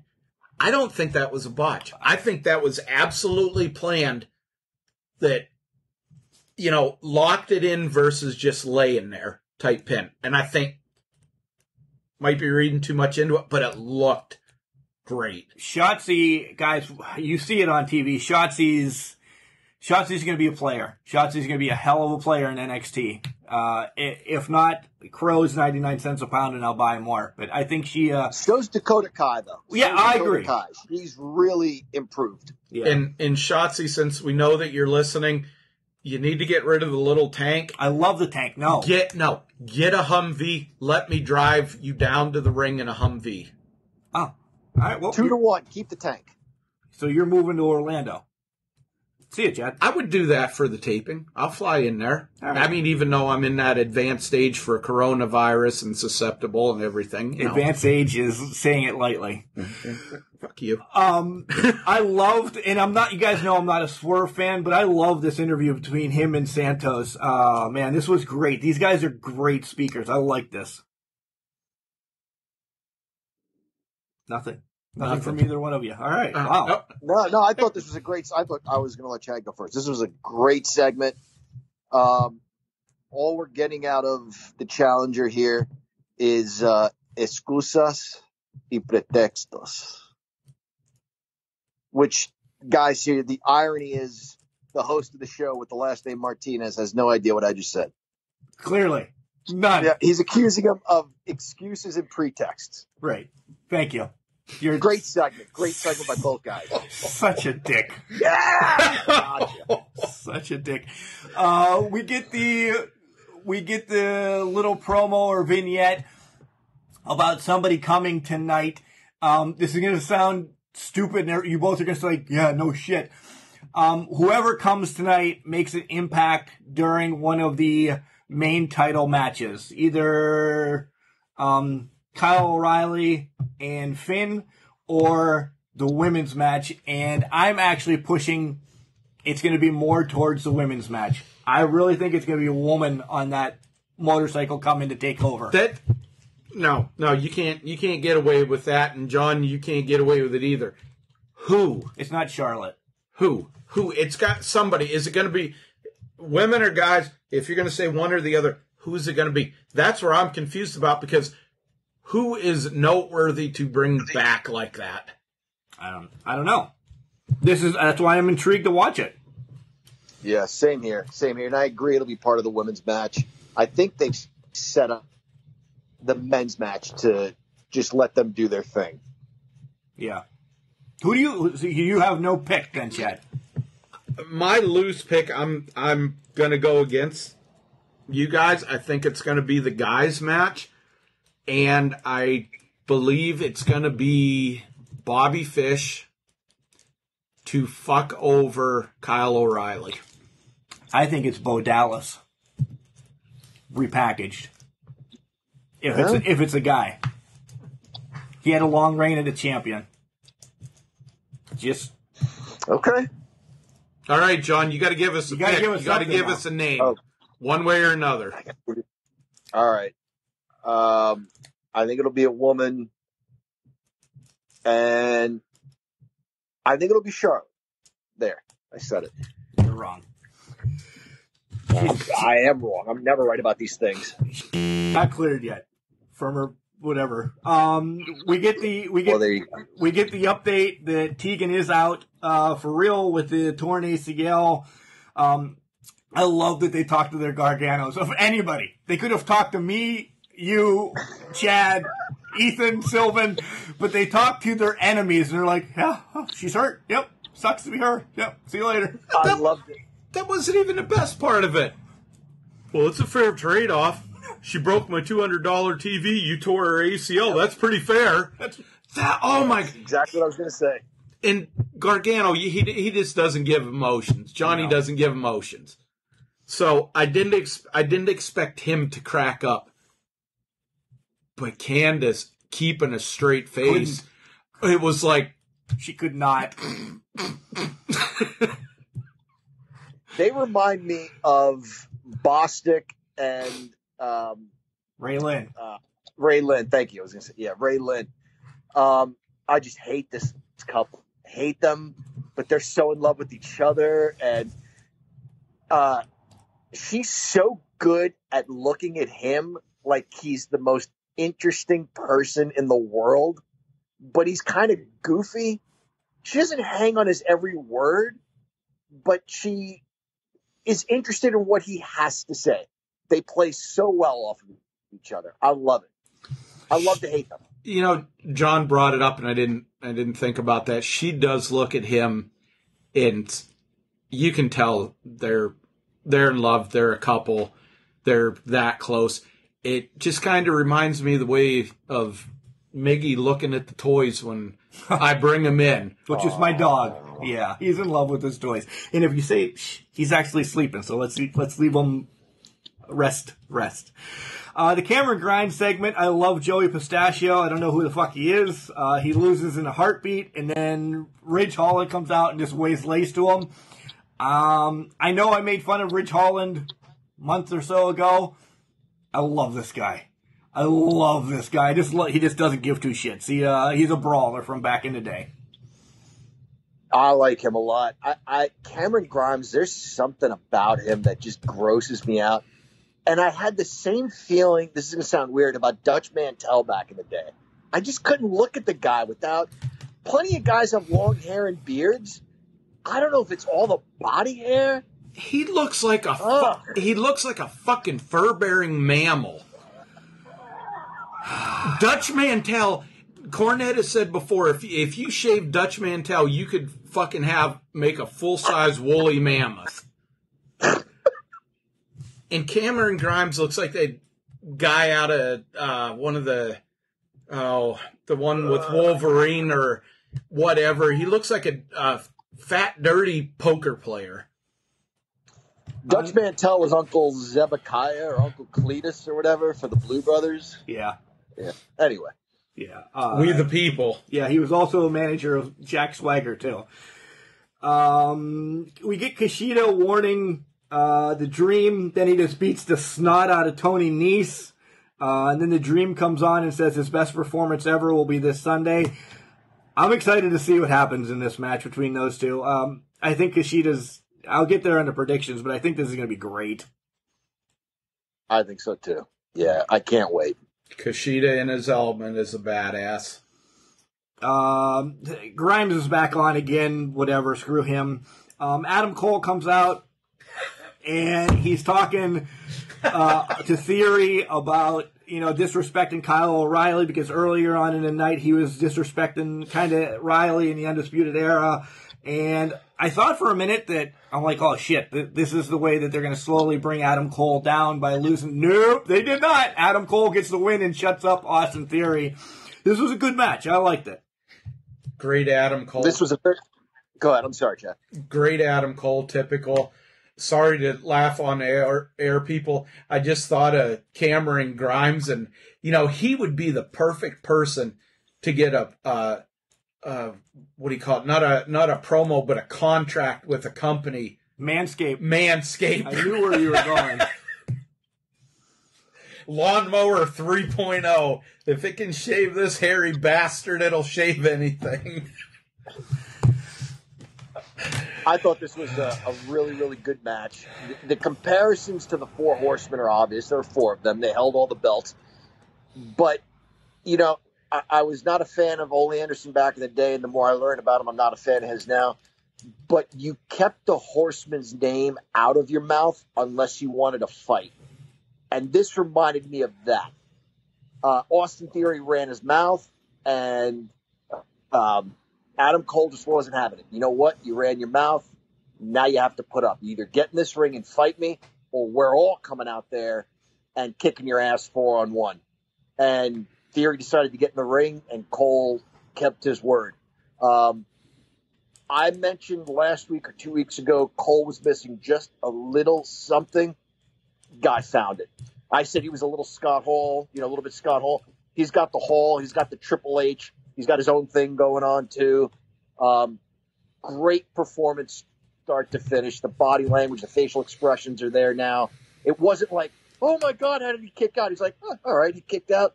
I got 4 or 5 other things I'm going to do to this idiot. Brilliant. Really, really good stuff. And when you consider Austin Theory's got to be a good 400 pounds and 6'8", right? It's amazing how he handled them like that, right? John texted me. They're making Austin Theory to sound like Giant Gonzalez. Yeah, we talked about it last week. Yeah. Giant Gonzalez plus King Kong Bundy. A nice little segue. They're keeping the women fresh with Caden Carter and Catanzaro out there taking on Xia Li. Back and forth match. I was shocked Carter got the win, but it's pushing this Xia Li thing that she doesn't want to have any friends. A little story going, and it's all right. Yeah, I thought it was going to go the other way. It seemed like Carter and Catanzaro were kind of snickering at her at Li's intro. That she does with the fan and everything and her dance. So I thought, are they kind of being a little heelish here? But there was kind of a twist at the end with Carter winning cleanly and Li refusing to shake her hand at the end. And then I think she even knocked Catanzaro on her ass maybe, or maybe not, just pushed her out of the way. Yeah. Good match. I don't know a lot about these, but, from what they were saying, new attitude, aggressive, gets beat, son of a bitch, pushes her, Yeah, it was what it was.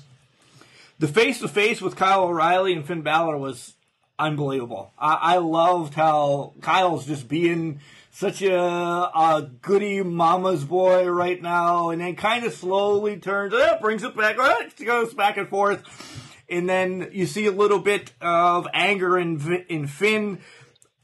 I'm excited for this tonight.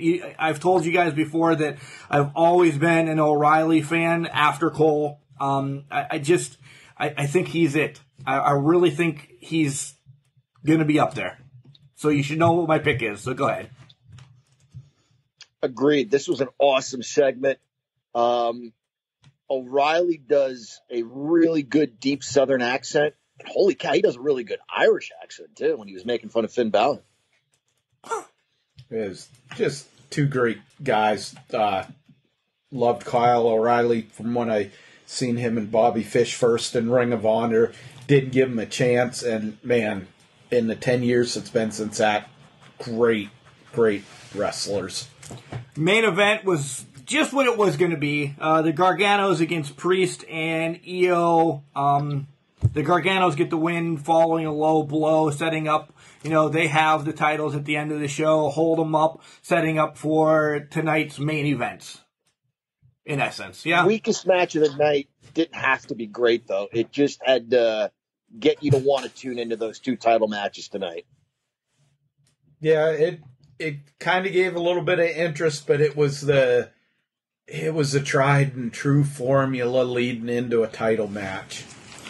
All right, so we have the what the hell do you call it? Pay-per-view in front of us. Takeover 9,776, whatever it's called. Let's run through these matches, make our predictions, see if Chad can go defend the glorious title. Yeah, defend the glorious title. I need to get. There's a place I can get a title for something like this for made up pay-per-view predictions for like about $100. Oh yeah, I should get. I think I'm going to look into that. See how long turnaround is on that. It's all you pass the belt around. Pass wins. Yeah. How would you ever get it? By the time we mail it to you, you have to mail it back. Yeah. All right. Well, I mean, it's John. He'll never get the title. I'll probably be wrong anyway. So, yeah. Touche. Kushida against Velveteen Dream. I'm taking Kushida. I would like to see the Dream win, but I pick Kushida. Yeah, we're all in on this one. Wow. Good thing I have so much fucking time to write. Somebody talk a little bit. Cruiserweight Championship. Escobar against Swerve. Escobar. Yeah, I agree. It'll be a really good match. Swerve talked about how the only way Escobar wins is through cheating and putting on loaded masks and his friends interfering. Whether any of that happens, I don't think it does. I think we actually get a clean match, and I think Escobar proves his point that it was all just, what was it, Mark? Excusas y pretextos. I'm sorry, I think Escobar wins. Yeah. Escobar. I think he finds a new way to cheat and win. Oh, I didn't use the mask this time, asshole. He's going to find a new way to cheat and win. Yeah, or that. Good point. He doesn't use outside interference. He doesn't use the mask, but he does cheat a different way. Great point, Chad. Thunderfoot. Yes, please. Oh, shit. Sorry, Miggy. Jesus. North American Championship match, Priest against Gargano. This could be the first time husband and wife are champions in WWE. I think there's a little bit of a twist in this. One wins, one does not. And Johnny does not. So I'm taking my cousin Damien. Yeah, I agree. I think one of them wins and one of them doesn't, but I think Damien defends. Yeah, I got to go with the Papa Shango without makeup, Damien Priest. So far, we're all in line. All right. Yeah, we got to mix this up. Come on. EO against Candice. And, well, I've just told you my spoiler, so I have Candice winning this. All right, then, just for argument's sake, I'm going to say Io Shirai successfully defends.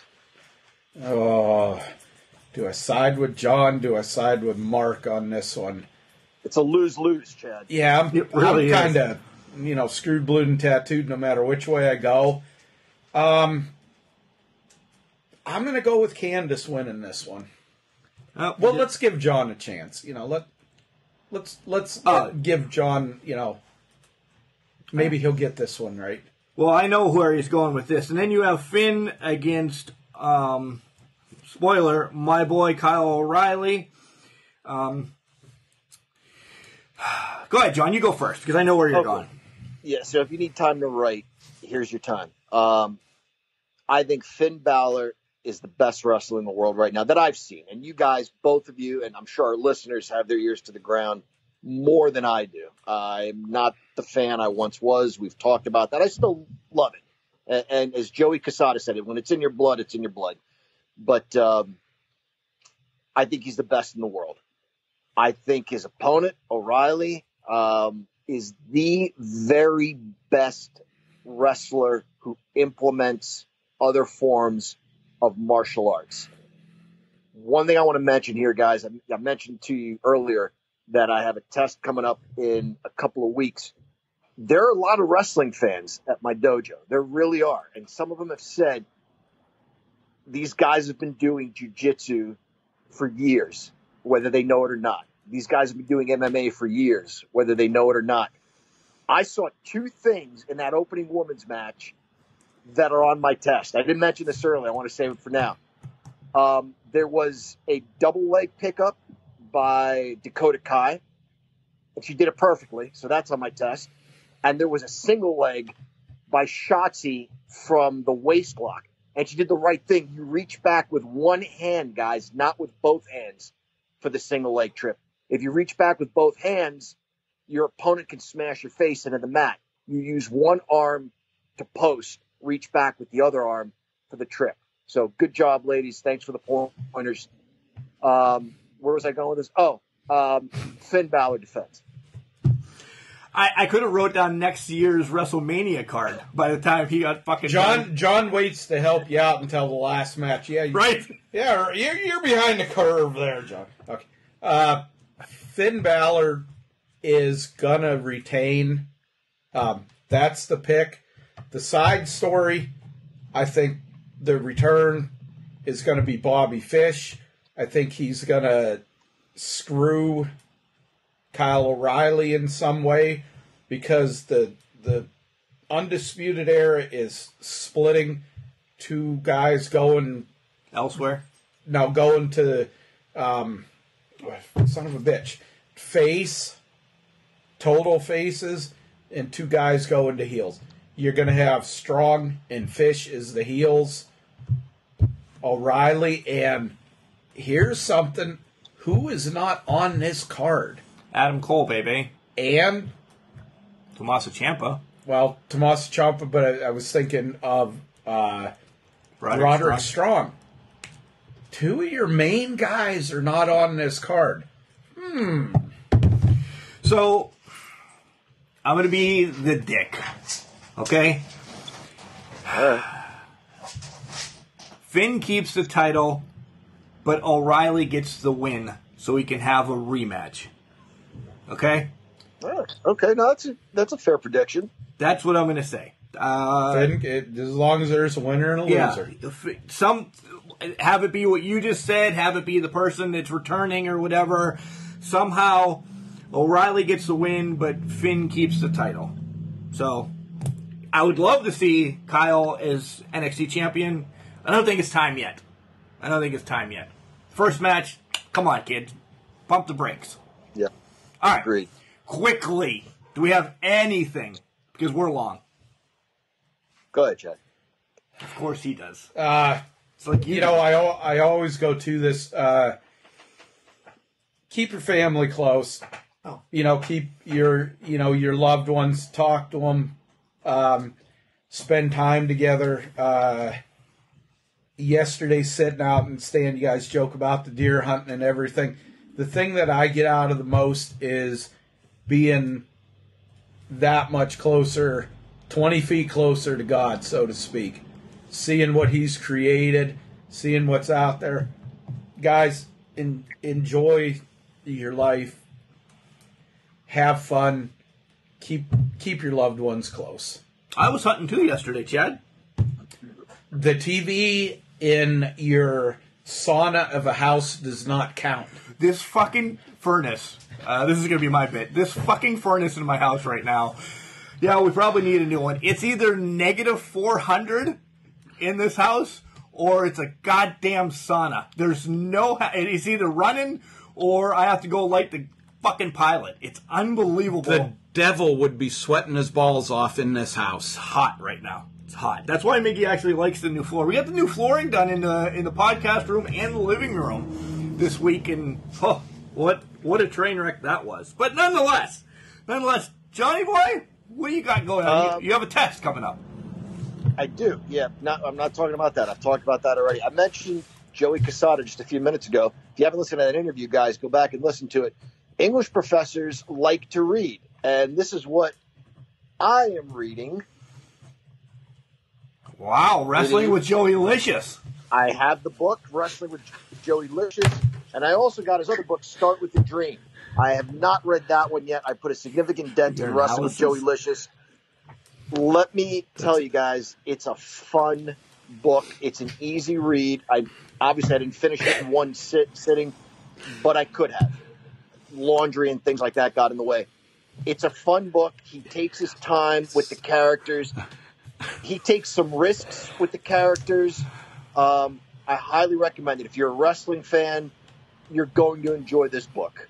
Wrestling with Joey Licious. We interviewed him on Wednesday. Go back and listen to that if you want to know more about the book. But it is fun. And speaking of books, Mark, there are 2 LJN books on their way from Australia. One for you, one for me. As soon as I'm done with Joey Casada's books, they're yours.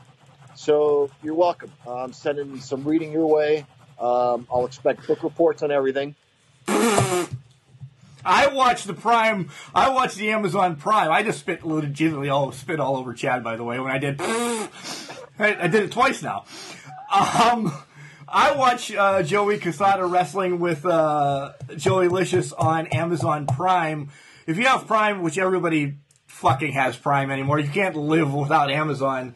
I don't know what that was, but watch his shows there. He's also on YouTube. But just go back and listen to the interview, and it's unbelievable. What the hell did you write that John needs a urinalysis? John's test that he's having is a urinalysis test. He has to study for it. Oh, I was like, what the hell are you... You write urinalysis. He needs to study. I thought you wrote that he needs to study what a urinalysis is, so he's having his test.